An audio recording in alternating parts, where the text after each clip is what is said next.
Ladies and gentlemen, boys and girls, Joes of all ages, welcome to the main event of the evening. It's Talking Joe with Chief and Steve. Yo, Joe!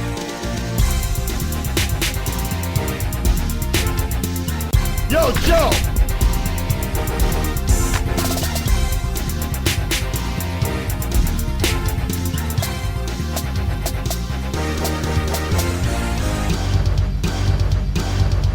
Joe! Hey, it's me, the tank, the chieftain tank, joined by you. S-Jubs88. Hey, Chief. Who else we got here? Yeah, we got anyone else nice. hiding in the studio?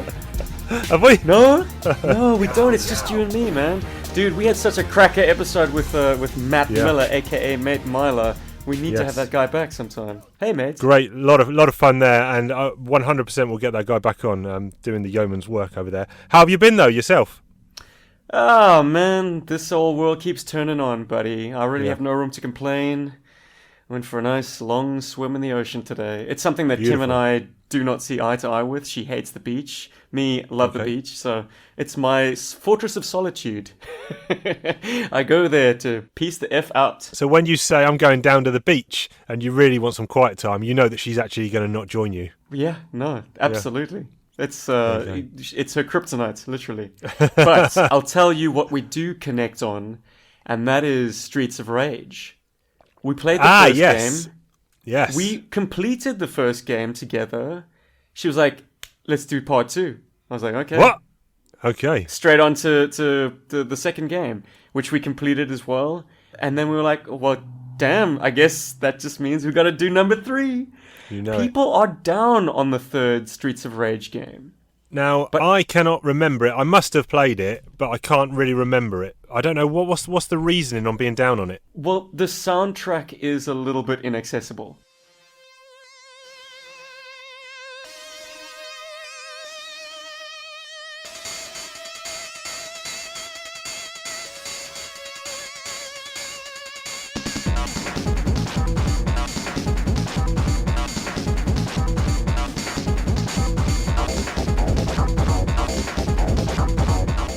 I watched a documentary on it, and apparently the composer was trying to push the electronica a little bit harder than ever before. So it was less dancey and more like... He wanted to actually strip out all the kind of human elements of the music. Oh, really?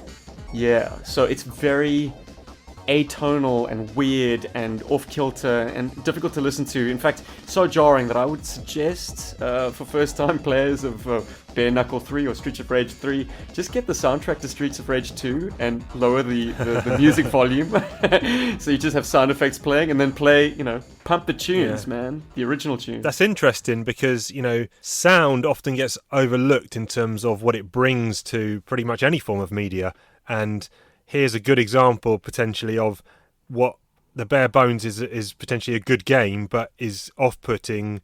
The music, the soundtrack is potentially off-putting to the experience. So, but Streets of Rage is a rock star title in terms of its soundtrack. Just so good. Any preference for character, or you happy to play as anyone? I like Blaze, but I will kowtow to the lady and let Kim take the only token female on the team. Okay. She's just got the best mix of kind of agility, and she's good. She's a good averaged out player, good at everything. So I would then just default to Axel. But I've been known to take the oddball characters from time to time. Okay, so pretty much anyone is what you're saying. Well, Axel's kind of the man, but when you get the chance, if you've used up all your lives and you hit the continues and you're able to change character, I've been known to shop around. Kim is more conservative and always ends with more lives. I end with more points, but I always run the risk of dying out before we reach the end. It's great fun, man. Good to adventure together. And I had never played the third game, and it's very good.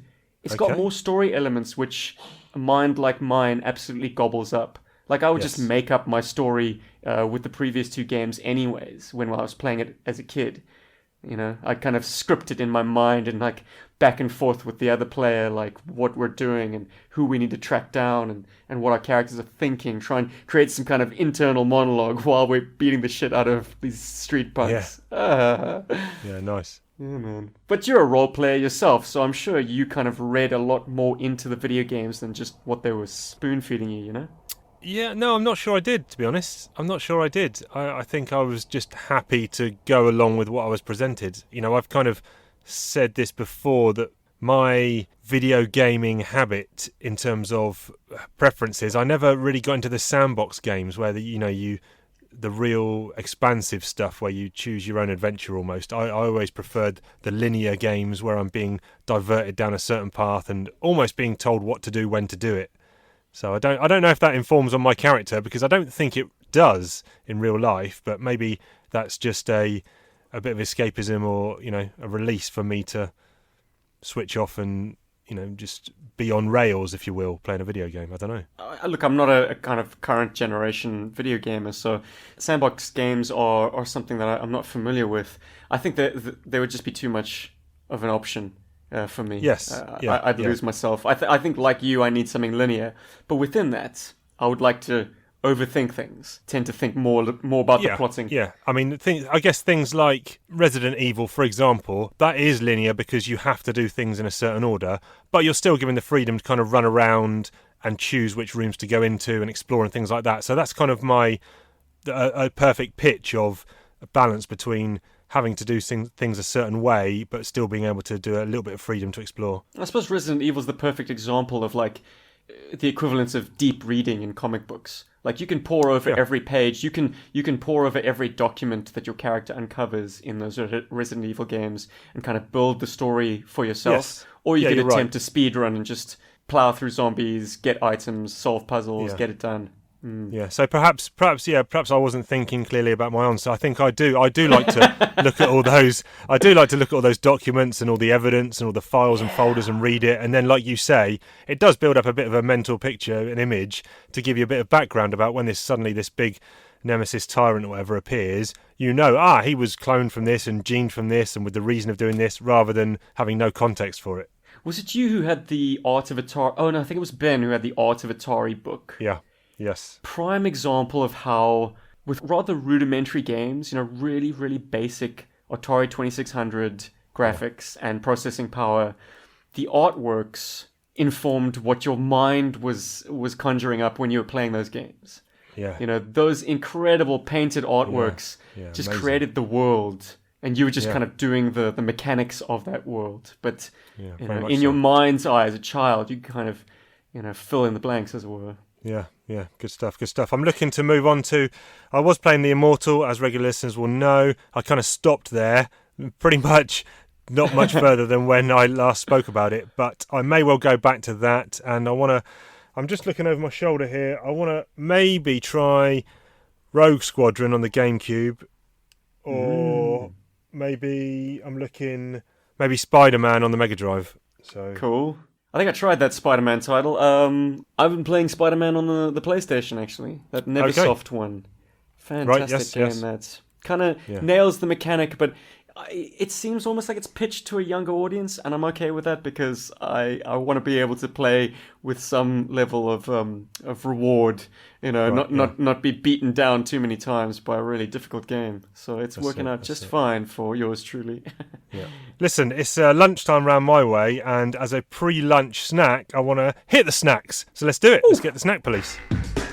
Potato chips, crisps, biscuits and candy, washing them down with a whiskey or a brandy, chewy sweets, cookies, built-in and jerky, snacks running fair because we got them at our mercy. We're snackers, attackers, bad mother truckers, and we're eating all the crackers, munchers, crunchers, knockout snacks like we're heavyweight punchers. The snack police are in his house.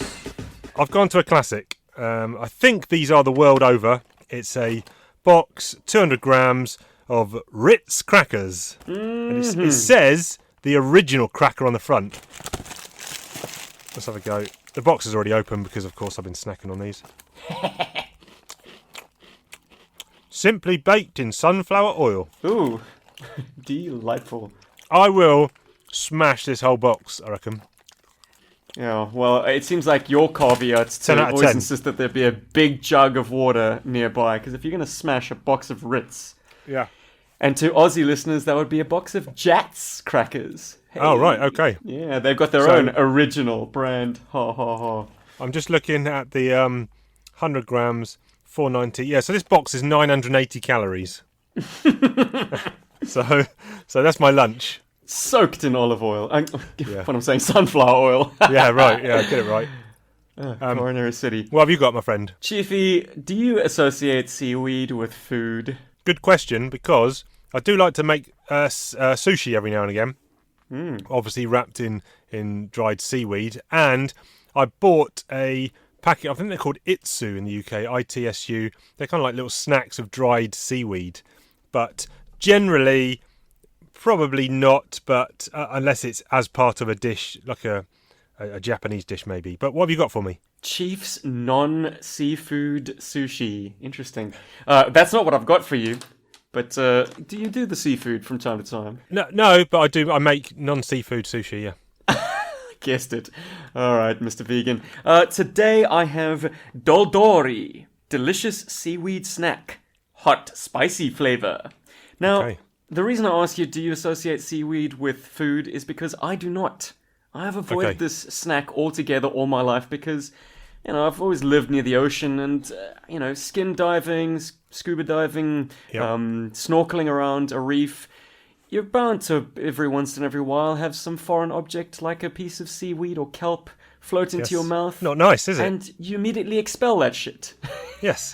That slimy, salty piece of grass from the ocean. Yes. So why people dry it and turn it into a snack, it's beyond me. But if this Well, tastes anything, you're about to find out. if this tastes anything like the stuff that I encounter in the ocean, I'm spitting it right back out. Yeah, do it. God, it's all crispy and dry, and here we go. God, you're not looking forward to this, are you? It's like a really, really thin potato chip. Yeah. But I can't disengage my mind that this is a piece of seaweed. I'm Yes, like, yes. how can you charge money for this? It's free in the ocean. Mate, well, at least it's covered in whatever this hot, spicy flavor is, which Yeah. makes it palatable. But take that away. No, It's thanks. just seaweed. It's just seaweed. Okay, talk. Oh, I think we got one hit there and one fail. But yeah, let's swiftly move on to comic talk. It's comic talk, baby. Chief and Steve discussing like crazy. Larry Harmer riding these bad boys, making sense of the wackiest toys. Listen as we talk about story arcs, making noise louder than Junkyard Box, talking about character motivations and all the various G.I. Joe fun locations. Chief, did you not want to talk about your Scalextrics, buddy? Oh yeah, we can talk. Yeah, of course, Scalextric. Yeah, let's talk about that because I have gone down a little bit of a rabbit hole with purchasing Scalextrics. Ben put up a video on his Ben Flying Retro Insta account a few weeks ago of a DeLorean that he bought, a Scalextric DeLorean, and he made a little video of his kid going up and playing with this car around the track. And it got me thinking, I used to have loads of Scalextric slot car racing as a kid, and maybe it's fun to get back into it. And I think having been trapped inside with this lockdown for so long, and me being in the loft, working from home in this area, looking at the loft, thinking a track could go down quite nicely in that. If I tidy that area up a bit, I could put a nice track down. So I went on and I bought a couple of bulk purchases of track for I think one was 55 quid, one was 60 quid. And then they arrived, no cars, but had the track, started putting it out. Then I bought a car. I bought a Metro MG 6R4. I'll post some pictures up on the socials, which looks nice. And then I thought, I'll tell you what I need. Now I need a bridge. Oh, now I need a crossover. Oh, now I need a chicane. Oh, now I need another car. Oh, and it just went on and on and on. And I pretty much have been getting deliveries from eBay every day for about a week of new Scalextric things. Oh, it's the best, isn't it? But suffice to say that the track is now set up. I did make one big error in my haste to get this up and running because I was so desperate and excited. I just plugged all the track together, put the car on it, and the car just kind of clunked and then stopped. And it's because half the track I got wasn't in the best condition. And what I should have done was get each piece of track, look at the rails, bend them down so they're flush, then give them a little brush off with this kind of pebble stone to clean the tarnish, then wash them down or rub them down with a cloth duster, re-put them in position. So this is probably going to take a couple of hours to get all this track in, fine primo shape. But once it's down and these cars are running nicely, look out, free time, because that is a thing of the past. Oof, suck it up. I'm going to need the numbers though, Chief. Exactly how many meters of track do you imagine you got? Well, let me just consult. I've got a spreadsheet here. So Yep, and the configuration of the course. I suppose that could be a picture for the socials and for my benefit. did I not send you the picture of the course yet? Oh my word, Did I? Chief. Buddy, your mind is a sieve. Okay. So meterage, the first box set I got was 900 centimeters, so 9 meters. Then the second box of bulk stuff I got was 1100 centimeters. So I got 20 meters worth of track. And I don't think I've got space for all 20 meters in the loft. And bear in mind, I've actually got another set coming from eBay, which was another 6 meters. So I'm actually going to have 26 meters of track, which I probably don't have room for. I probably could use all that, but it would leave me almost no walking room around the loft to get to all the boxes of comics and Lego, which is all strewn around the outside. So I'm going to have to be careful with my layout. But when the final layout is done, I've got borders coming with crash barriers. I've got the whole shebang. This is going to be, something epic, hopefully. Did you manage to clean it up in good time? I mean, have you had a No. test run yet? Oh, I okay. haven't cleaned up all the track to the specification I want it cleaned up to yet. Gotcha. But that's coming. Awesome, Chief. Yeah, stay tuned. Very cool, man. Looking forward to seeing your Put setup. some videos out. Yep. Be tiptoeing over those tracks like a parent, basically. A parent in a kid's room in the dark, except you're the kid. Well, the amount of stuff I spill, the amount of liquid I spill in the loft, it's not long before that goes over one of the power units and I fry myself, probably. It's just a disaster waiting to happen. That or you falling through the hatch. Yes, one of these days, man. My dad keeps telling me, get one of them safety barriers around the loft opening so that you can't fall down. And I thought that was, I don't need one of them. But now I'm actually thinking that's a good idea, Dad. I will do that. But a Scalextric safety barrier. So, just some cones. Yeah, that's it. All to scale. Nice. That's it. Anyways, covers. Yeah, covers. So 191, we've got Chuckles standing under a light in a hallway with some dead guys and lots of shell casings around him. Nice. Top down like that. I was wondering why go with this interesting angle, and it's just to make it clear, all that expended brass is on the deck. Yeah. And the bodies, of course. Like, that is your primo angle for that. And the light effects, beautiful. Yeah, nice cover. Masterfully laid out piece of work, that. Yeah. Nice cover. 192, we've got Snake Eyes and Scarlet taking a walk with a wolf in front of them in the High Sierras. Kind of basic, not really my cup of tea. The wolf looks way too friendly. Yeah. Seems a little bit out of touch with what happens in the issue. But, it's a very vanilla cover. I don't imagine this would have moved a lot of comics unless, you're pandering to your diehards. Yeah. This second issue here, 192, is actually drawn by Sergio Corello.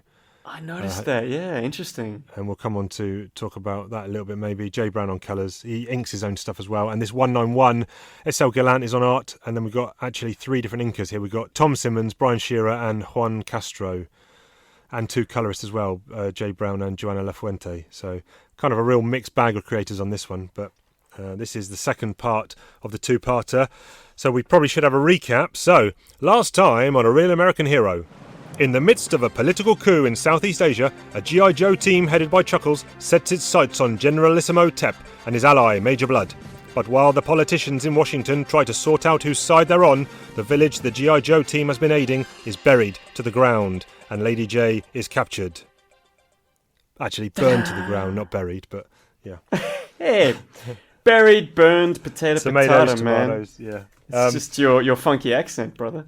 So, yeah, like I say, this is the rounding off of this 2-parter. And again, like we mentioned last week, this is firing on all cylinders here. I thought it was a fantastic issue. Yeah, the thirst for vengeance is pretty thick. Yeah. But it self-contains itself. I mean, it feels like there should be an overflow or a spillage from this issue. Yeah. But, having read them in this way and gone straight into 192, we see that, okay, that's it. That's where the story ends. Yeah. And also, you say that, it could have spilled out into something bigger, but even these two issues, to me, felt definitely a two-part story, but they're quite distinct, especially in terms of things like the setting. So the first part was all out in the open and just had a different feel to it, whereas this is very much more enclosed in the palace grounds and is effectively a one-issue rescue op kind of storyline. So even though they definitely connected, they did feel unique enough on their own rights. Do you think maybe Larry was venting some anger or frustration into these issues? It feels very angry. And I mean, I know the Joes have a reason for being so pissed, but it almost feels personal to the storyteller. We've not seen anything on this level of that kind of violence and anger, like you say, I don't think in the rest of the run and so far. And it's even from panel 1, I'm looking at panel 1, page 1, and you can see a guy in the foreground with blood on his knuckles. He's obviously the torturer guy, Pluscat. And on the table, there's a bowl of blood, and he's got some pliers, and then there's a table in the middle of the room with some other instruments, Lady Jaye in the background. And it's clear that they have been torturing her. And I counted 4 instances in this issue of a defenceless Lady Jaye getting punched or kicked in the head. Oof, lady violence. 4 separate instances. And the last one, there's 2 guys actually putting the boots to her at the same time. I've just noticed now, Chief, that Lady Jaye is on a drop cloth. It's like, do not get no blood on my teak floors. Yeah. Yeah. What a scumbag this guy is. He's hardcore. He's got his goons like holding telephones up to him and the other guy's lighting his cigarette. Generalissimo Tep, man. Yeah. I wonder who he's modelled on. Just the scumbags of the world. I guess so, but it was... I think the first one was, quite political, and this second one is just, like we said, just a pure revenge extraction mission, isn't it? And Chuckles leading the charge. I like the fact that you've got Jinx, Chuckles and Lowlight, all specialists, all showcasing their kind of individual skills, as it were. Although, one thing I know you're potentially not too keen on, lots of throwing stars in the head. When they are depicted so viscerally like that, I guess I'm on side with them. Yeah. It's like one of those 1950s crime noir tropes where bang, and the guy kind of collapses to the ground. Normally, if someone gets shot or injured or wounded in a severe way, death isn't instantaneous. There's a lot of screaming, a lot of kicking, a lot of bleeding. So the throwing star trope, which is a popular 80s ninja movie trope that and then the guy goes down, and that's it. It's not a clean instrument. It's not like taking a guy's head off. Unless you've buried it super deep, which I suppose the one in the back of the guy's head is pretty deep. But still, I mean, my wife works in an emergency ward. People have taken axes to the head and still lived to tell the tale. Yes. It's not a clean kill. But anyways, whatever. Action movie trope, I'll roll with that. Yeah, there's plenty more where that came in this issue. Chuckles is notorious for sort of monologuing about how his opponents don't seek adequate cover. But he's just charging up staircases, no body armor, loud Hawaiian shirt, facing down tens of guys with automatic weapons. And he's, running around with pistols and a shotgun for a time.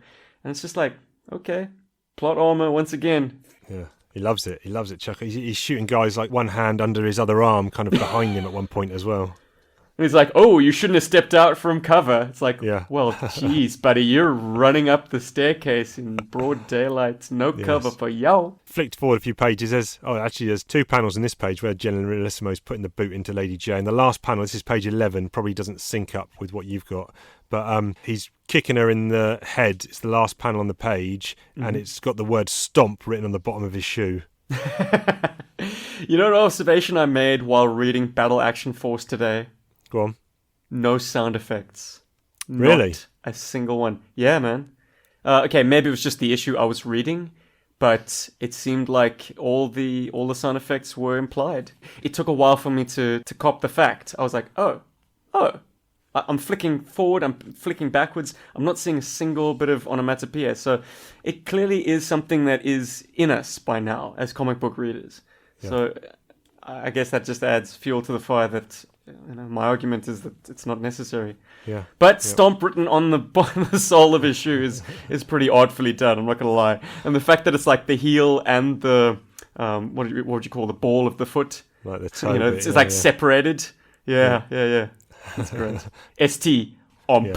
Yeah. Art is great here. Art, even with the mixture of inkers and colorists, it's a strong looking issue. So good. Yeah. All out action, sort of righteous killings. Yes. I felt a bit bad for some of the gods getting it, surreptitiously, but I guess they threw their lots in with like a murderous leader. Yeah. So yeah.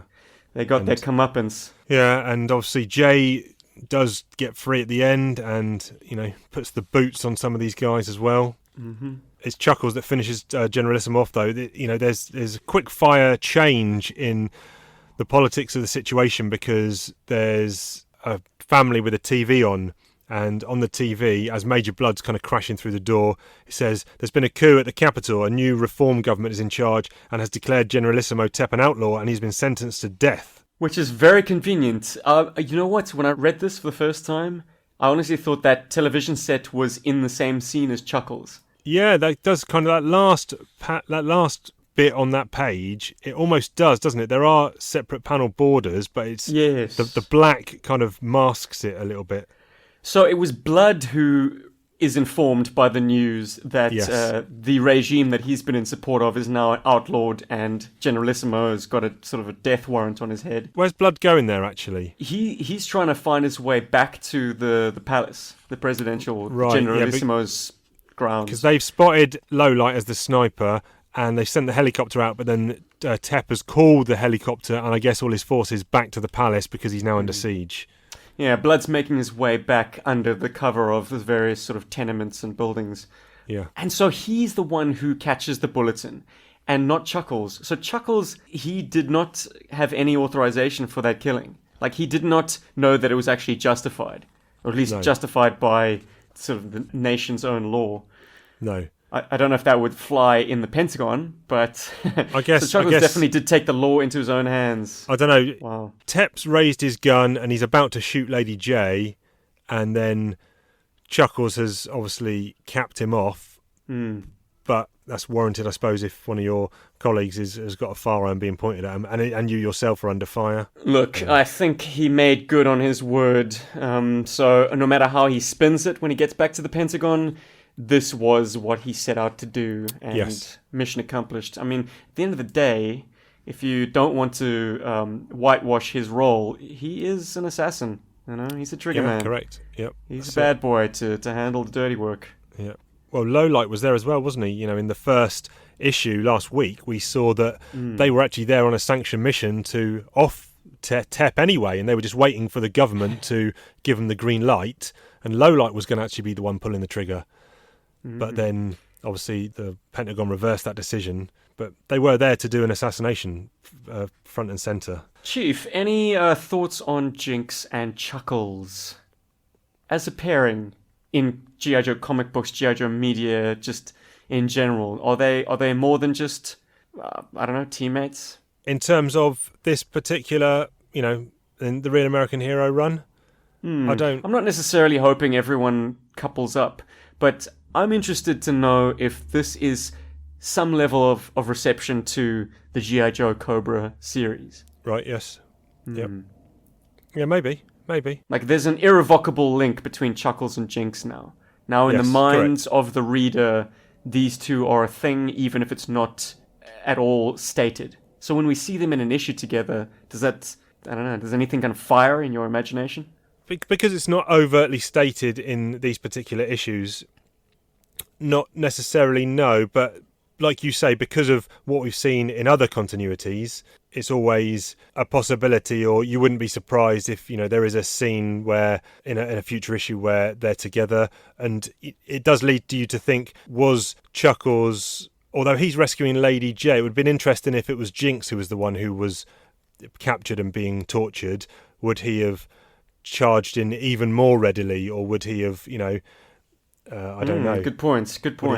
Tactically been a bit more blindsided. Look, I think it's a great thing. The undercover man and the ninja. We need to see more of that pairing, please. I do like it. I do like that pairing.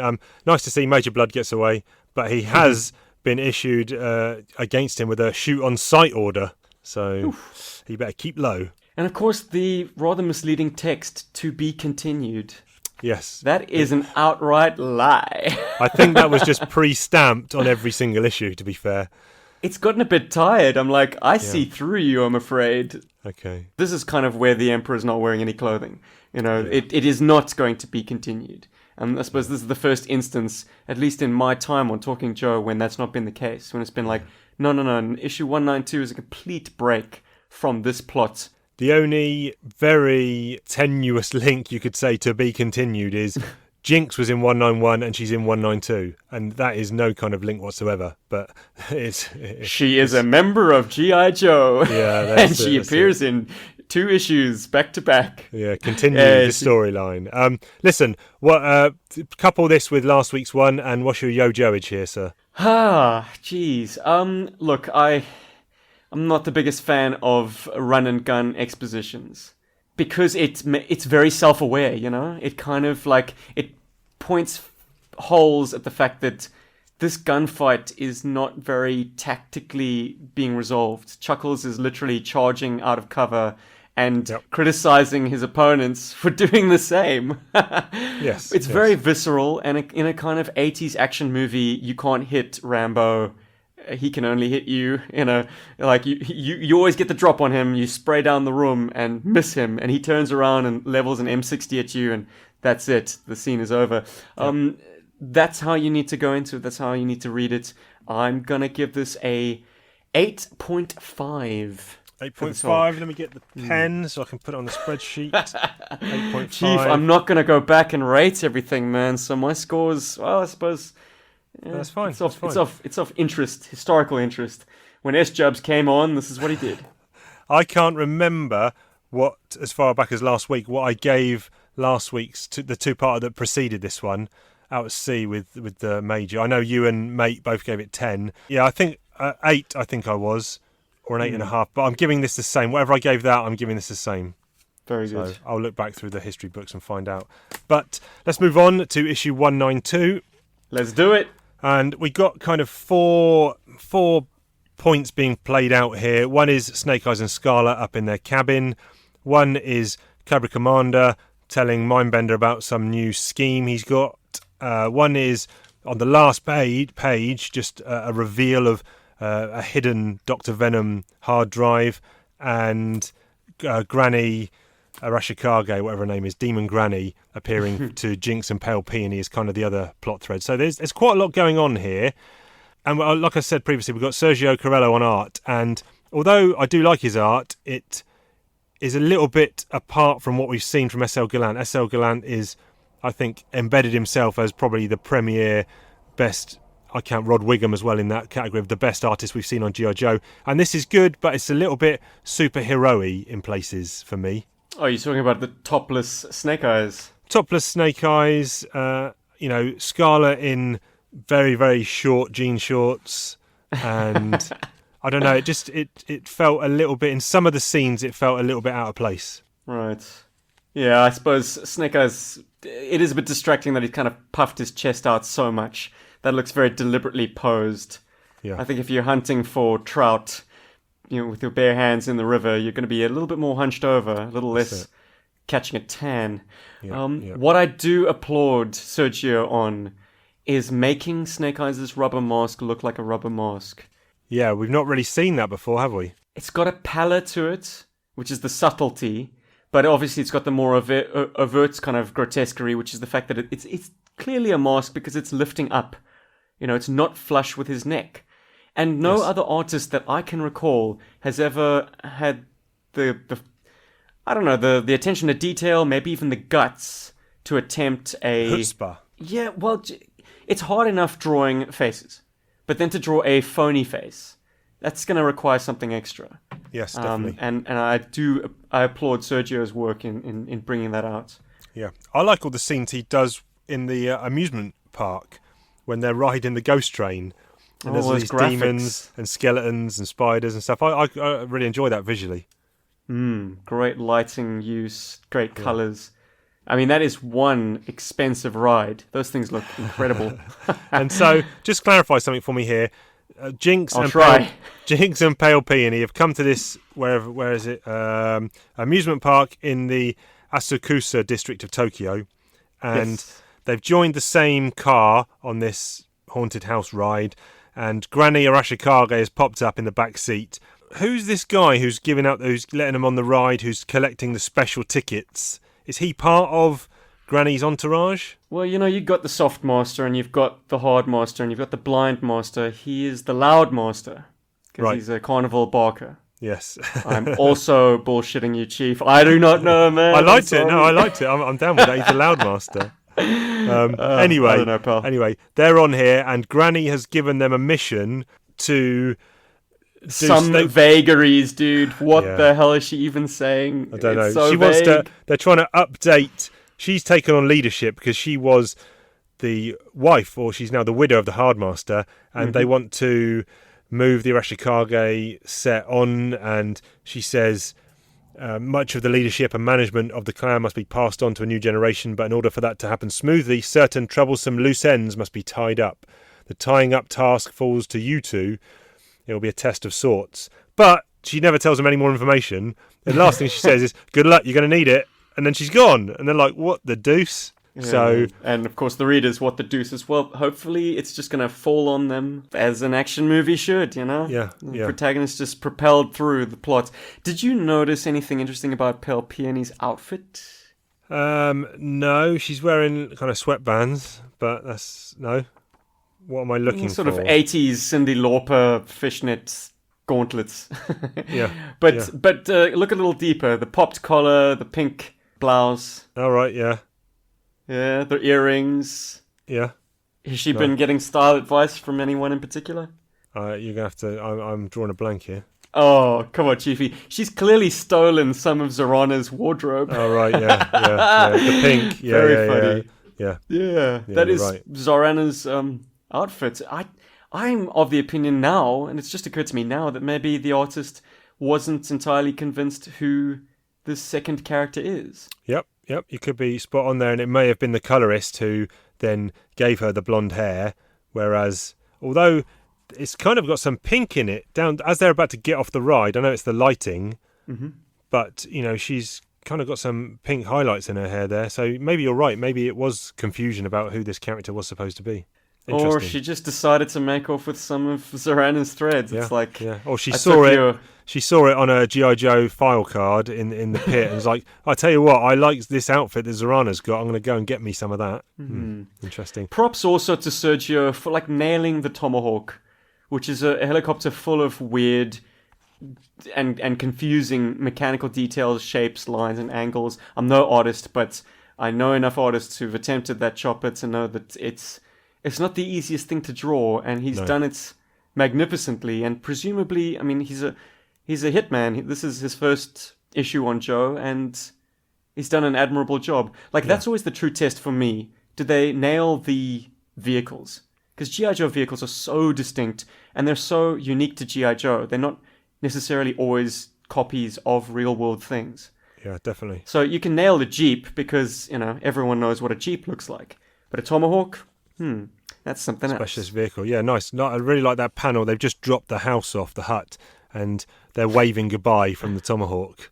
I really like the kind of like the angle of that panel. It's nice. Snake Eyes' retirement bonus. How do you feel about that Tomahawk dropping in a lodge? I don't think a Tomahawk could have brought that in from the pit. I think it must have been hauled by a truck, slow style, cross country, and then they just hoiked it up into the mountains. Yeah. Which is a challenging thing. Flying a helicopter fully loaded at altitude, where the air is no doubt a lot thinner. It just speaks volumes to exactly how incredible the Tomahawk is as a piece of equipment. Yeah. Why, Chief? What do you think about dropping off a log cabin, prefab? I don't know. It just looked a bit... Oh, it wasn't something I was expecting. The cabin looks pretty big. And what about... Where's all their plumbing? Shit like a bear in the woods, man. Yeah, okay. I don't know. Yeah. They got to kind of put in the downpipes. Anyway, I did miss out an important story point here, that when I said, this is 4 things going on. Of course, there's a 5th thing going on where we go to the pit and Rock and Roll has got a revelation, or there's 2 revelations here. Suddenly he's been hit on the head and his brainwashing is starting to become undone, or he's remembering things. And also... there's something behind the elevator pit wall, and it's not on the blueprints because the mauler has fallen down one of these shafts and it's broken through one of the walls in the pit, and they've discovered some sort of secret hidden entrance to something which doesn't get revealed in this issue. So it doesn't get revealed for a long time, Chief. Oh, they really? were labouring with this secret. I remember it dragging on for a long time while I did my first read of this. All of a year ago, and it plays out, man. It's definitely hanging so over I shouldn't our be heads. expecting to find the answer next week. Long game, buddy. Sorry. Okay. It's nice to see Hardtop. You got some Joe personnel that you don't often see. Mixing it in with Clutch and Rock and Roll and Roadblock, obviously. Yeah, it's nice. Nice panel there where he's punching the emergency brake. Quite like that one. Very cool. The Mauler, once again, Sergio's nailed it. There's so many technical greeblies and bits and bobs on that, and it looks on model. Yeah. Even in rather thankless panels where it's just kind of plunging down the elevator shaft, he's gone in and done the detail. Yeah, that's a great high detail on that one, the top-down shot. Should be commended. Yeah, fantastic. Definitely. Just remind me about Cobra Commander here, because he's coming up with a new scheme. It seems like he only had a scheme a few issues ago. I think whenever it was, when this came to IDW, issue 155.5, which was only, 3.5 years ago, maybe 4 years ago, he had a new scheme and all that kind of stuff. And now he's like, we're not going anywhere, we need something new. And what's he said here? A secret core of Cobra hackers has undermined the financial institutions of several small and vulnerable countries. Cobra's going to take over those countries by controlling their money and setting up puppet military dictatorships. Each of these countries will be a base of operations for toppling and taking over the governments of adjoining countries. So he's now on world domination, it seems like. Blah, blah, blah, rhetoric.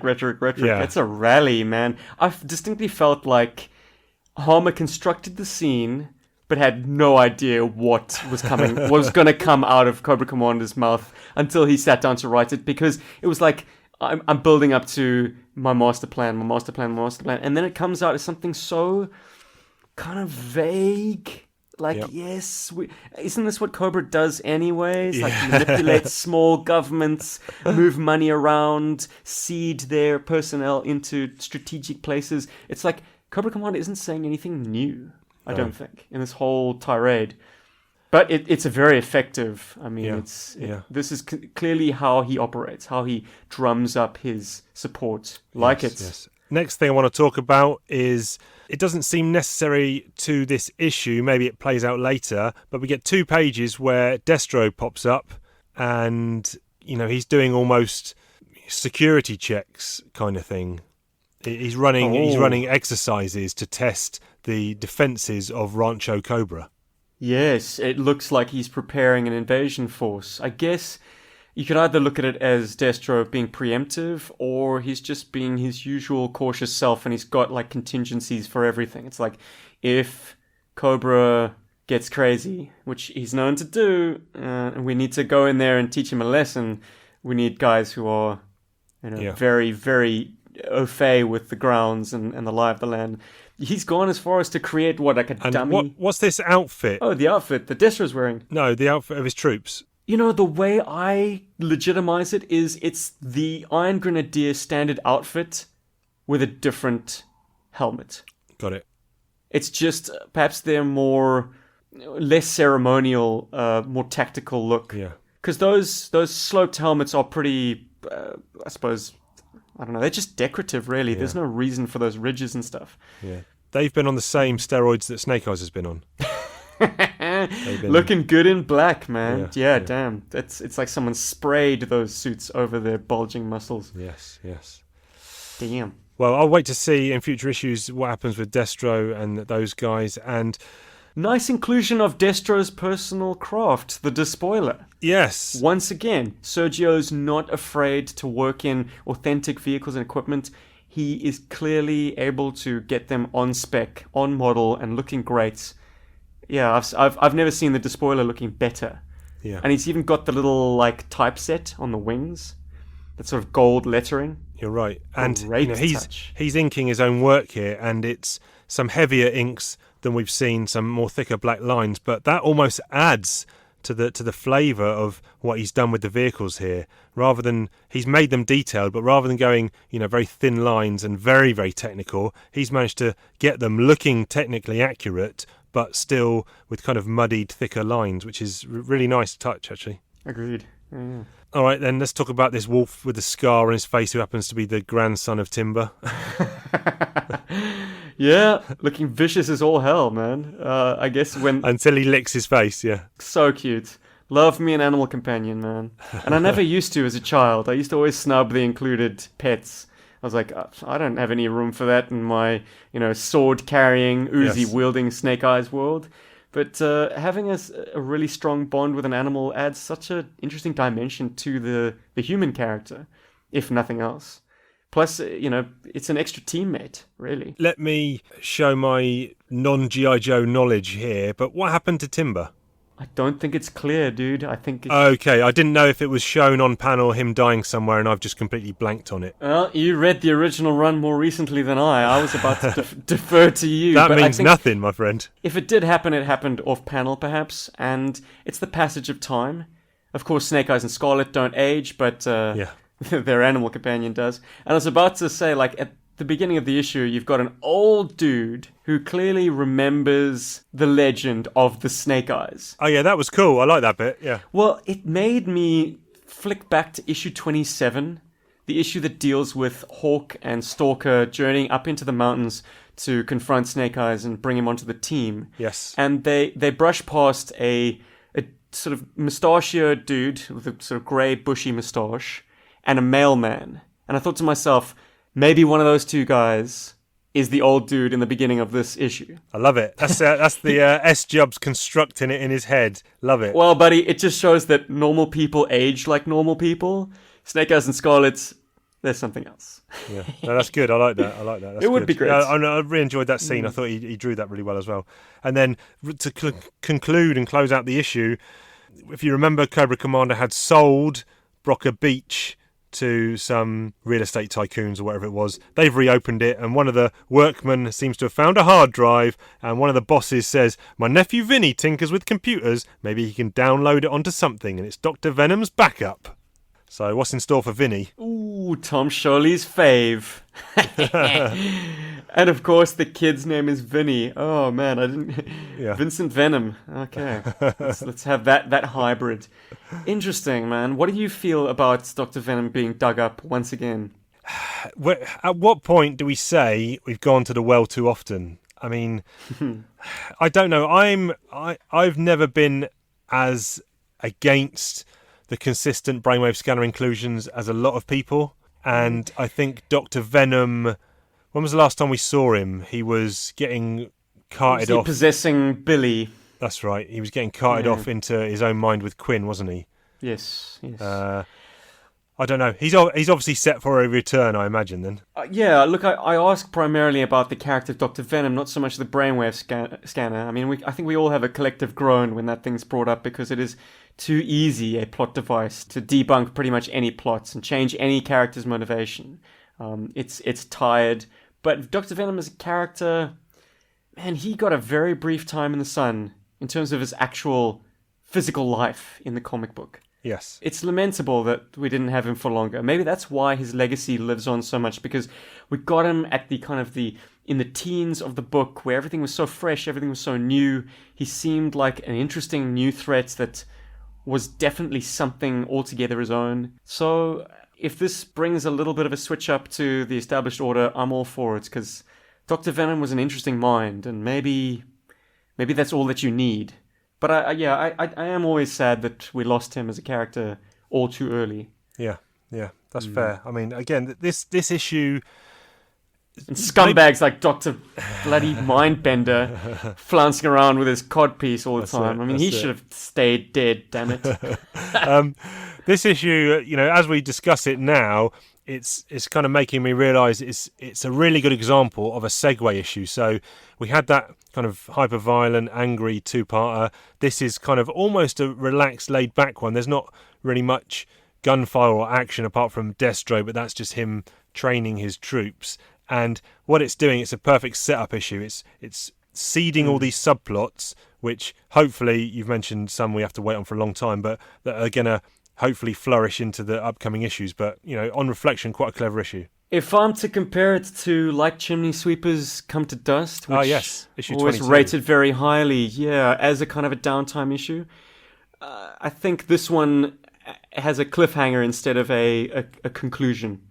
Whereas Chimney Sweepers Come to Dust, it's the various characters being buried at the end. Like this is a character from that issue being unearthed. Yes. So it sets up an interesting kind of companion piece then. Yeah. I think, hey, you and Ben... yes, I remember I was screaming into my radio back then as well. You guys were like, "What? Why is Dr. Venom... Like, what's the point of this scene where he's being buried in a pauper's grave?" Right, yeah. Well, I think it's just to demonstrate that, he died alone with no friends. Yeah. Simple as. Poor guy. Just like Mozart, Right. This genius intellect that is gone from the world now. And no one came to his funeral. Oh, really? Strong. Yeah, I think so. Saw that film, Amadeus, Once Upon a Time. Right, yes, yeah. Something like that. Jeez, that's reaching. Anyways, great issue. I also enjoy an issue which allows us to breathe a little bit. Yeah, well, I think we can yo-jo this as a one-off. I don't see there's a problem with that. Okay. Tough to beat the action that came before. Yeah, definitely. It's definitely a good issue, but it's not a highlight. I think its art merits mark it up. I'm going to give it a 7.5. Okay, 7.5 for Steve, 7 for the Chief. Very good, Chiefy.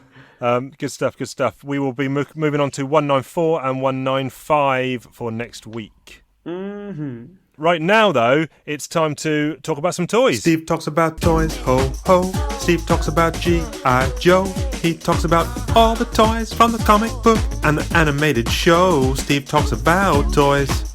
Steve talks about toys. Steve talks about toys. Steve talks about toys. What you got for me? Well, Chiefy, it's about time we spoke about the Robo-Skull, baby. Oh, yeah. No, I'm just kidding. That was a joke, because the topic under discussion is actually Chuckles. Ah, okay. I thought you'd go either Major Blood or Chuckles. Okay, good. Maybe we can make a fun game out of this. We can have a guessing game. Yeah. Hey, Chief, what am I going to talk about? I don't know, S-Jobs. Well, let's find out. Always room for another jingle. Just crank them Will up. Chief guess it? Will he get it right? I don't know. Hey! That's how it starts, listeners. That's how it starts. And then he throws in a fat backtrack and the jingle is born. Codename, Chuckles. Undercover. File name, Provost Philip M. Primary military specialty, Criminal Investigations Division. Secondary military specialty, Intelligence. Birthplace, Little Rock, Arkansas, and a grade of E5. Chuckles has been undercover for so long that nobody is really sure about who he actually works for. He got his start in hole and corner operations at Southern Eastern Insurance Group in Fort Lauderdale, where he still feels he owes his main allegiance. Chuckles is a man's man, every CID boy's favourite companion, not just because of his jocularity or his perseverance in the field, but because he is so conscientious about keeping up his cover that he'll volunteer for missions that nobody else would go on to. Chuckles' natural likability is his greatest asset. He can sit around all day with a bunch of cobras, grinning, cracking jokes and punching shoulders, all the while wearing a miniature transmitter that's being honed in on by the Joe team. Chuckles is aware of the consequences of being found out. He's also confident of his ability to fight his way out of any situation. Chief, do you feel a kinship to Chuckles by any chance? I do like Chuckles. Never had the toy. Never knew anyone who had the toy. What? So my knowledge and interaction with Chuckles was purely from the comic, and he obviously didn't appear much in Real American Hero. So I would only say I became a fan of him when that G.I. Joe, when the IDW Cobra series came out. Now, Chief, do you have a predilection towards Hawaiian shirts? I do. I've got a wicked one in the cupboard. The missus keeps trying to put it in the charity box, and I keep fishing it out and saying that's going nowhere. So I am going to wear it for the next episode, and I will send a picture. Oh, excellent. The War of the Floral Shirt. Now, the reason I ask, man, in a floral shirt and being called a man's man, I mean, you remind me of Chuckles. Come on, Chief. Yeah. You're lethal on the table tennis table. Know a thing or two about sports betting, punching shoulders. And after seeing your Chiefs World clips on YouTube, dude, you're just the character, man. You're Right. larger than life. You are Chuckles, buddy. I'll take that. No? I'll take that. Yeah. Take it. Even that square jaw and that gorgeous blonde mop of hair he seems to have. I mean, look, Chuckles has gone through some interesting revisions. I think we can all agree. Yes. And none can be more jarring than the way he was presented in G.I. Joe the movie, which I know you probably have no recollection of, but I will I'll remind you just Correct. to show you how far the apple has fallen from the tree. He was presented as some kind of like strong man. Right. Like strong, like completely mute, says nothing, and he just, if there's a feat of strength to be done, like his primary contribution to G.I. Joe the movie is he jumpstarts a Tomahawk helicopter that's under repairs by manually pushing the propeller blades. He climbs out of the helicopter and he rides it like he's, I don't know, bareback riding a bull. And he spins the damn thing, and then he's on top of the helicopter while they're dogfighting Cobra Law Air Force. He's cracking off rounds on his 45 while he's still hugging the roof of the Tomahawk. Nice. It's outrageous, buddy.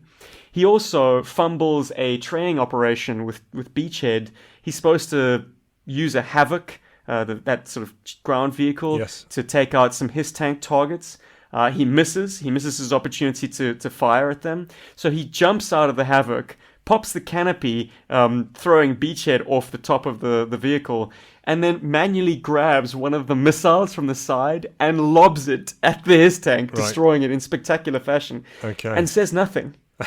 Which, I mean, it's just that polar opposites to the way he's portrayed now, as this kind of seedy, skinny, long, shaggy hair. It doesn't necessarily sit right with me because what we've seen, how he's portrayed now, is so much more fitting to the character. And that kind of feat of strongman, you think they could have maybe used Roadblock or Gung Ho possibly for those roles?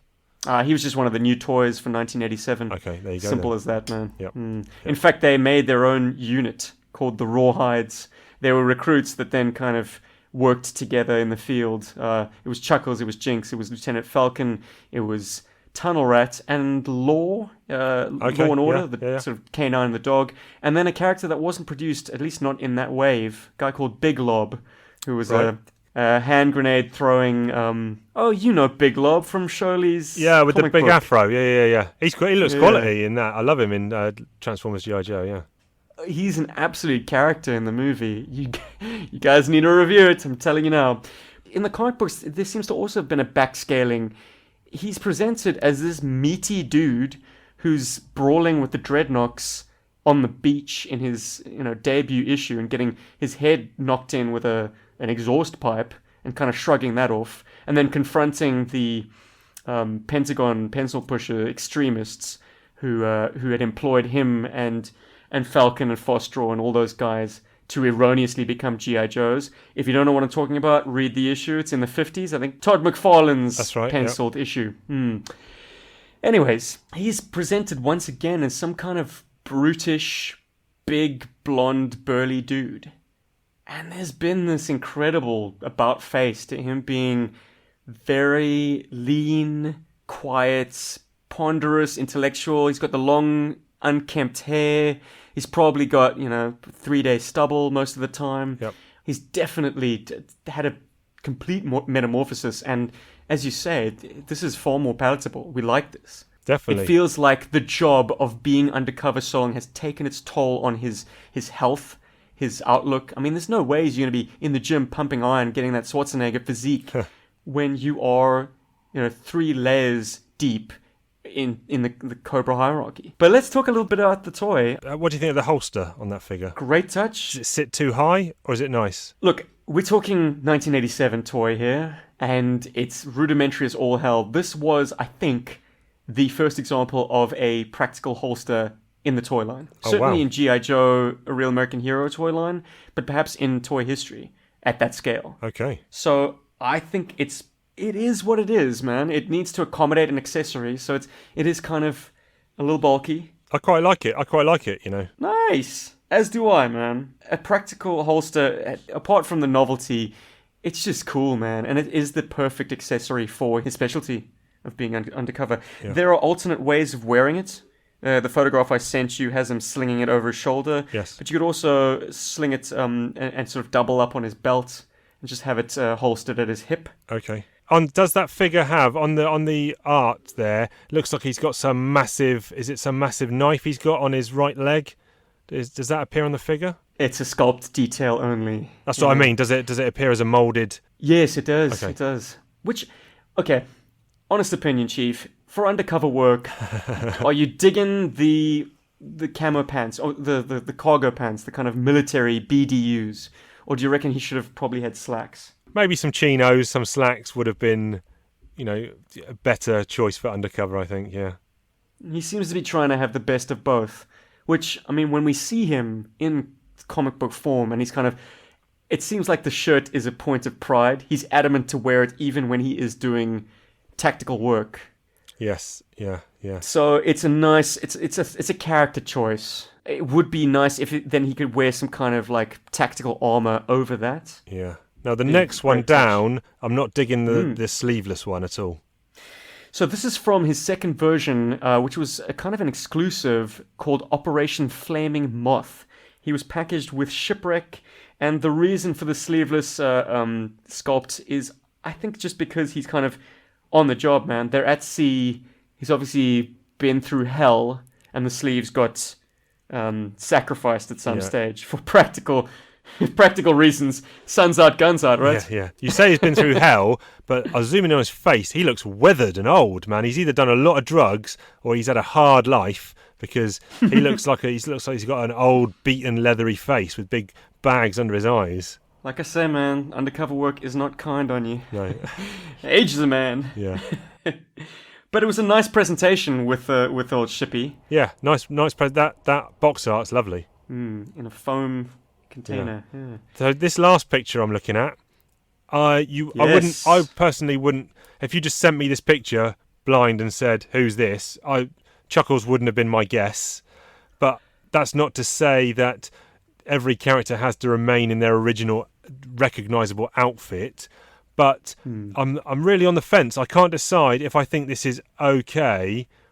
Well, I suppose that's not on the fence, but I don't know if I'm down the line it's okay, or if I really like it. I'm not sure. Chuckles version 4 is another exclusive. It is a Night Force recolor, hence the more subdued shirt. Right. But I can assure you, under that flexible secondary, there is a floral shirt. Ah, perfect. It used the same upper body as the version 3 Chuckles, which was a throwback to the classic, but in the modern era format. So it had a blue shirt with the sort of green splotches of foliage. So this is a remix on that. And the reason I sent it to you, apart from its exclusivity, and obviously it's probably the most difficult one to get your hands on now, is the fact that it does what Chuckles always needed, which was the option to go tactical. So you've got this character-driven look with the floral that's indubitably Chuckles' thing, but then you add that secondary, which he copped off a Pursuit of Cobra General Hawk figure, and it's got a little radio mic on the strap. It's got a holstered sidearm, which unfortunately it is a bit floaty. It kind of doesn't sit well on the figure when you've got all the gear underneath it. Right. But he looks good, man. The gloves work. Is it still not winning you over, Chiefy? No, I think now, like I say, I'll probably look for some more images, because there's kind of that tactical stuff does look maybe a little bit bulky, but he's got the option to wear that, like you said, needs that option. But then stripped down, maybe he'll, resemble a bit more to the Chuckles that I know and like. So nice. Yeah. But V1 for you all the way? V1 for me, or potentially that. I think V1 definitely for me. But then like I say, that V4 I think is growing on me. I didn't show you the other two versions. Maybe I should let you pass your eye. Do you want to? Tell you what, I could do homework ahead of the show each week for this. Then I wouldn't be able to let you guess, Chief. Chuckles version 1, version 2, version 4. So version 3. Here we go. Let's have a look at this one. Yeah. This is my unfamiliarity with the toy figures, but the hips and the top of the legs, the joint going into the hip just looks a bit funky. All right, not a fan of modern construction. And no one sent you any modern G.I. Joes yet, Chief. Oh, man. Fail. I guess our listenership needs to expand beyond the 102 members of the Facebook group. I think 103 now, I think. 103, ding, ding, ding. Congratulations. Yes, thanks for joining the last. I did actually send some things out. I sent some things out in the post to numbers 99 and 100. In fact, let me give a quick shout out. So that was Gary Viola and Justin B. Hopkins. Hopefully you have had something in the mail. I did explain that it was really nothing to write home about, but it was a nice little bit of memorabilia. And Michael Ellis, if you're listening, I messaged you on Messenger to get your address so I can post something out to you, but I haven't heard back from you yet, so hit me up. And then we had someone else join. Apologies, I've now lost the message, but we had someone else join recently, today or yesterday. So thanks for all the people who are joining the Facebook group. Good stuff. Wunderbar. More toys next week. Indeed. Man, do you know what they really need to do is give us Chuckles with the long hair. Oh, that'd be sweet. That'd be sweet. We're missing out on that. Yeah. That just kind of caps it off. That he didn't give no fucks, man. That's it. He does what he wants when he wants. Yes, good stuff. More toys next week. Chief will try and guess what S-Jubs has got up his sleeve. But right now we need to confuse some people. It's time for Commonwealth colloquialisms, aka over egg in the pudding. We got a pudding. We got a pudding. We're gonna over-egg that pudding. Ain't got no criticisms. We got some Commonwealth colloquialisms. I have the same word in Aussie and South African. Boom! So I've only got to guess once.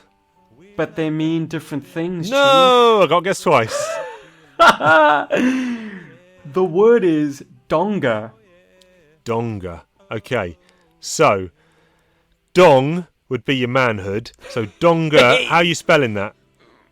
D-O-N-G-A. So it's a dong, as in your manhood, with a Okay, and this is the South African, yeah? It's both. Well, it doesn't matter. I can do either, whichever order I want.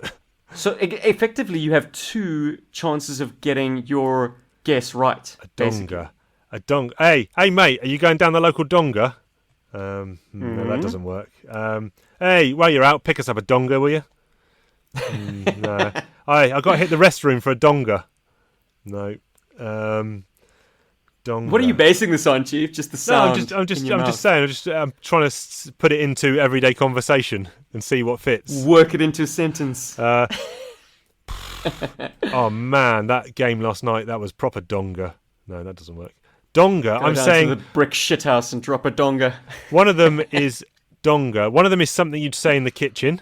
Okay. Aussie or South African? Aussie. Okay. And it's something to do with a beverage, maybe. In South Africa? No, because we like to drink. In Australia. I've got no idea. Put me out of my misery. For one of them, then I'll give you mine, and then you can fill out the backside on the other one. Chiefy, it's fill out the back. I beg your pardon. I don't know. Fill out the backside. I think I just meant sandwich it at the end. I don't know what's worse. Chiefy, it amuses me no end. Your guesses are peachy. A donga in Australia is actually a temporary house. Okay. Yeah. Well, I mean, the internet says like temporary or demountable housing. I don't even know what demountable means. Right. Okay. It's like reading a comic by Larry Hama. I've got to look up every other word. But yeah, temporary, like a shack or I don't know. Okay, interesting. My one is the word is, or it's two words as the colloquialism, Bobby Dazzler. A Bobby Dazzler. Yes. New pair of shoes. A new pair of Bobby shoes. Dazzler. A dance move. Oh, that guy just pulled a Bobby Dazzler. Boy. Shit. Yes, I'm going to accept that because it is. It is a Brit and Austral slang, and I had to look up what Austral meant. That's Austral. From Austria. And Austral language is the language of the Austral Islands. Whoa. But I don't even know what those Austral Islands are. Anyway, it's Brit and Austral slang for a personal thing that is outstanding or excellent. Bobby Dazzler. Bobby Dazzler, yep. Beautiful. Yep. And it's not Cockney. It's not Cockney rhyming slang for something. Where else. did the word come from? Etymology is the English word Bobby Dazzler was originally a Northern English dialect term for a person who is considered remarkable or excellent in some way. That's what it gives me. That's a Bobby Dazzler. I love that. I really do. Okay, so tell me what the other donga is in South Africa. In South Africa, a donga is just a ditch. Okay. Or a pothole. A rut in the road. A donga. If you hit a donga, you probably put a kink in your mags, man. Yes, I've got to make sure I got no dongas on my Scalextric track, that's for sure. Damn, son. Hey! Good stuff. That was a cracking round of colloquialism. Good one. I think it's my favourite portion of the show, actually. Maybe because it's short and sweet. No, I don't know. Listen, what do we do next? Oh, yeah, we go to questions. We ask you a question. You being the listeners, us being the people on the podcast, and you gave us the answers. Hey, it's a surprise every time. I genuinely don't know what the proper words are anymore. So you just get what you're given every week now. You'd think by now we would have pre-recorded something and I'd just drop it in every time, but nope. Chief does it live for y'alls. Yeah, that's the only one that's not pre-recorded. Yeah, so we asked the listeners out there, who in the Star Wars lore is your favourite bounty hunter?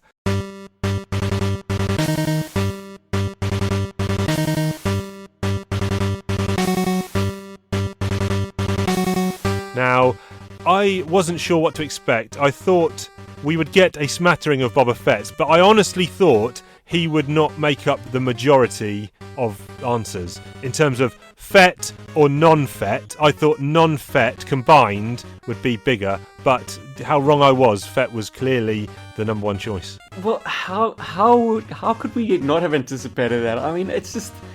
I think I cocked it up when I was floating the topic to you. I was like, I should have just said, let's remove Fett from the table, just out of interest's sake, get everyone's runners up. I think what started the conversation was you were painting up a Dengar mini. Correct. And I wanted to know your ranking of the Empire Strikes Back 6. Which I never gave you. Which I was hoping you would save for the air. Okay. So after Fett, who's next? Well, I'm not putting Fett 1. What? So again, this is the chief contrarian view. Because something's so popular, I have to go the other way. But my history with Fett is very much like most people or kids of the time.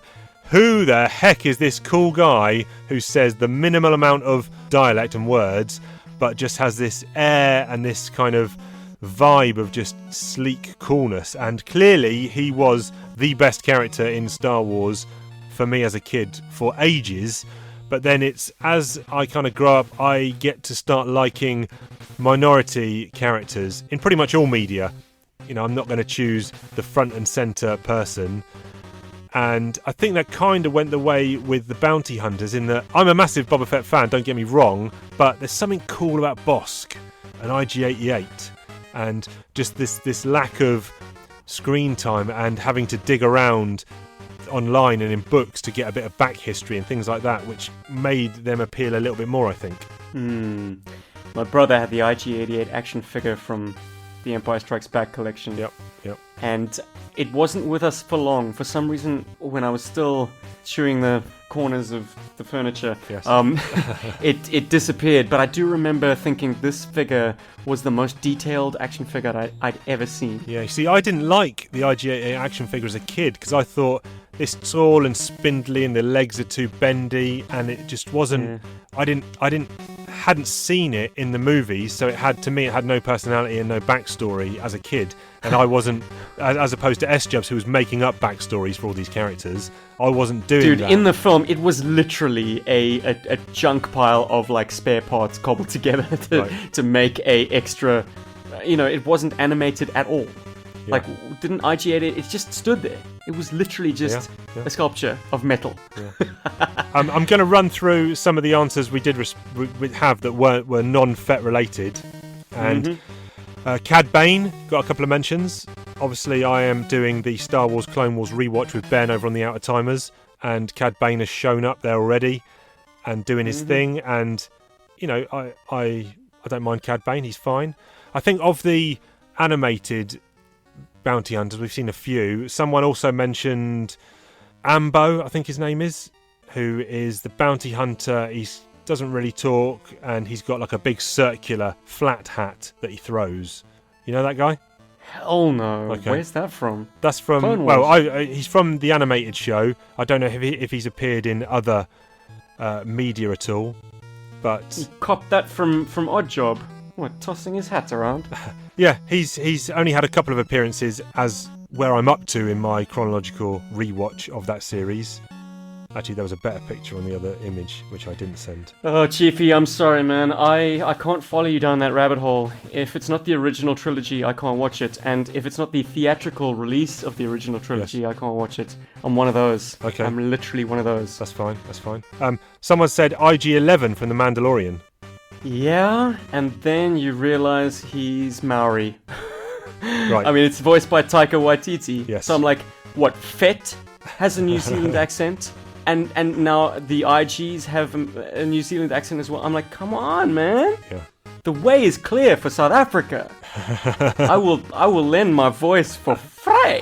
Oh man, I want to see that more than life itself now. For South African bounty hunter, okay?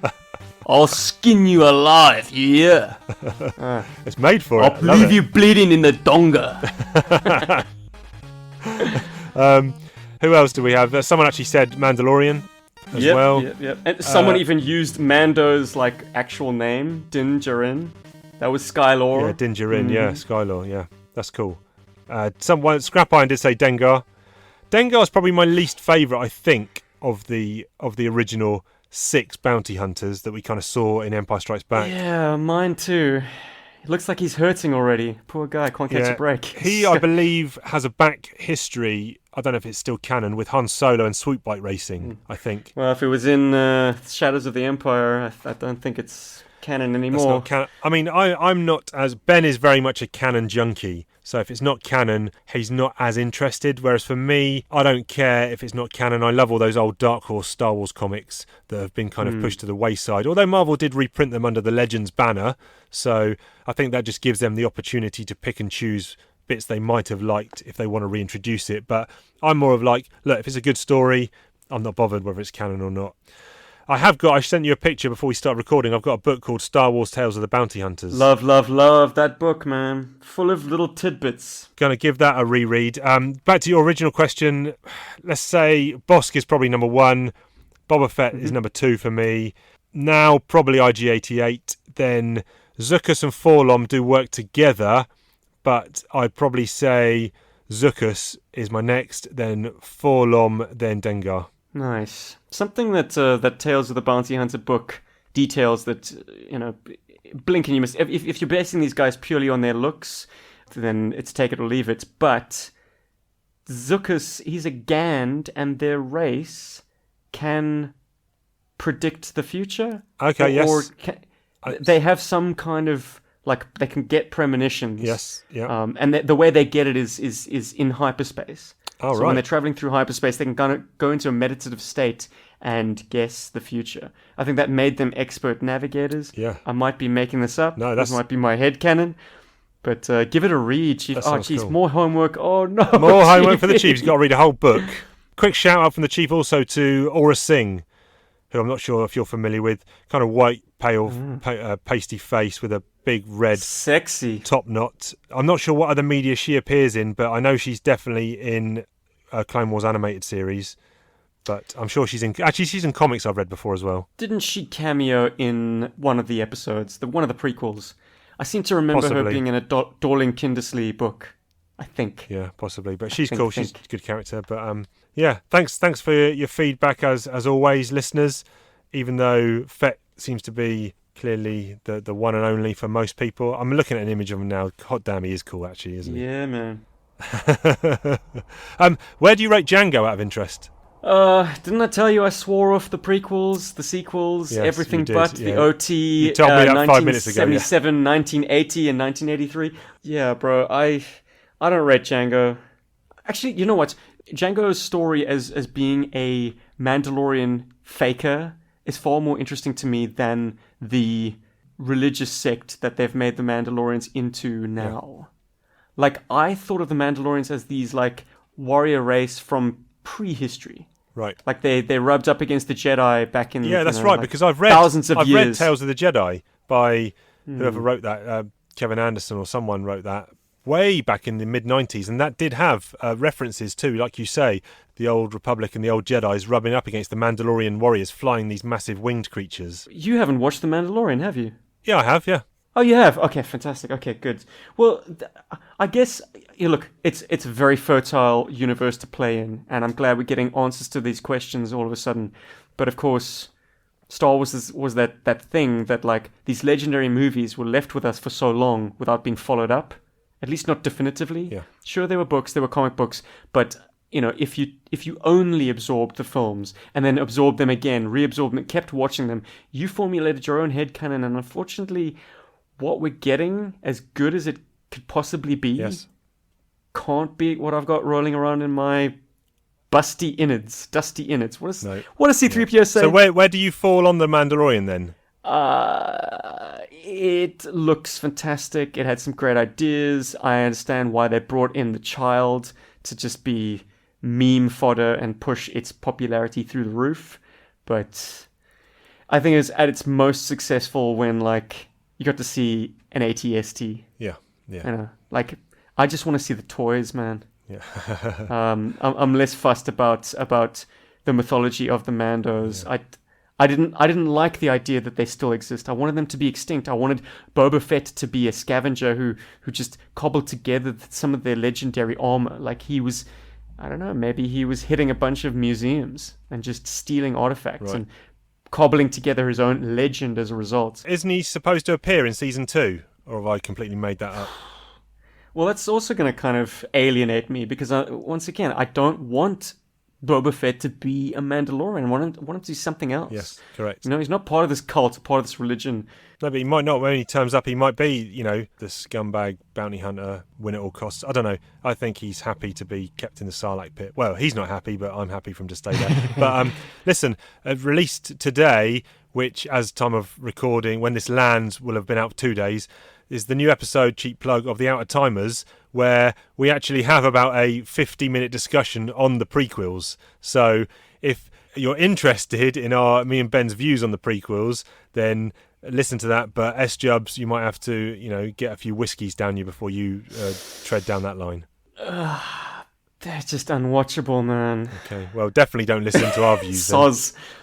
Oh, no, dude. I take them all. I like to let it all in. I've definitely gotten enough red letter media stuff on YouTube, which just absolutely bash those films into the ground, and then proceed to grind the sequel trilogy even further in. I mean, those guys just hate everything subsequent to the original trilogy. I'm less filled with hate, but they're just disappointment more than anything, I guess. They were stories that didn't need to be told. No. We had missed opportunities, and that makes me a sour old man. Yeah.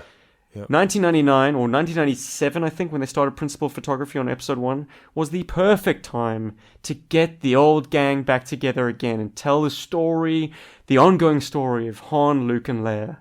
That's what we wanted. Yep. And what we got? Well, anyway. Stupid numbering convention is what we got. It's like, I numbered them 4, 5, and 6, so I got to go back and fill in the blanks. And we all thought that was a great idea back at the time. Yeah. But public opinion has turned. There you go. Listen, fantastic show, chock full of content as always. I've had a blast. S-Jub's had a blast. I'm speaking for him. Blaster, that is. DL44 heavy. Yeah, that's it. It's got a kickback on that. Listen, you can find us in all the usual places. That's talkingjoecomics@gmail.com, Talking Joe Comics on Instagram, Talking_Joe on Twitter, and Talking Joe, G.I. Joe on Facebook, something like that. Anyway, just go and check us out. Also, the other thing that people out there can check out is my other new podcast. That's right, that's the 5th podcast I'll be doing, and it's called The Sport Saloon. That's The Sport Saloon. And what I'll be doing is each episode, me and a rotating bunch of co-hosts will look at a sporting documentary. We will discuss the documentary and wider sports around that topic. So check that out. Episode 1 will already be out, I think, when this episode of Talking Joe comes out, and it is about The Last Dance and the Chicago Bulls championship winning dynasty. It's Chief chatting with his mate Big Boz, so check that out. The Sports Saloon. We're on Instagram and Twitter under the same handle, so please go and share and follow and all that jazz to bump the numbers up. But yeah, check it out. Where can the people find your good work, sir? All the usual places, Chief. We've got a few interesting videos in the pipeline over at G.I. Joe Bird's I need YouTube to watch the latest one, actually. I haven't seen it yet. When did that drop? The weekend? They're grown men playing with their toys, and it's glorious. It's either your thing or it's not. So, but if you was to show us a view and a like and a subscribe, I'd much appreciate it. Yeah, Thank you. Yeah, definitely. That's what I'm going to do after Plug I finish over. this. And what else have I got going on? Yeah, like I say, we've got the Out of Timers. You know, it's every fortnight now, and we've got Clone Wars twice a week and a wrestling show every fortnight as well. And I'm sticking up on my personal Chiefy Two Shoes account daily art pics of art that I have acquired over the last 10 years, so go and check those out. But until next time, with all that said and done, we will catch you down the road. Yo, Joe! Chuckles for president.